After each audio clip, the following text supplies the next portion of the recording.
عمرك زعلت إن حلمك ما اتحققش؟ كنت قريب جدًا وفجأة كل حاجة راحت، ساعتها يمكن حسيت إن ربنا سابك وإن كل تعبك ضاع، صح؟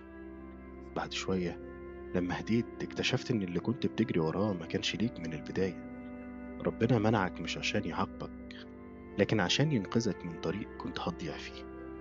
ربنا قال بسم الله الرحمن الرحيم: وعسى أن تكرهوا شيئًا وهو خير لكم، وعسى أن تحبوا شيئًا وهو شر لكم، والله يعلم وأنتم لا تعلمون. ساعات المنع ما بيبقاش نقمة، ده رحمة ربنا في شكل تاني. كل باب اتقفل قدامك كان بيقولك بلطف اصبر، أنا بجهز لك خير أكبر. صدقني، اللي اتمنع عنك كان شرك، واللي اتأخر جاي في وقته الصح. وافتكر دايما وعد ربنا: إن الله لا يضيع أجر المحسنين. ما تزعلش من تأخير ربنا، ساعات المنع هو أول خطوة في طريق الخير. يمكن المنع اللي وجعك هو الخير اللي نجاك.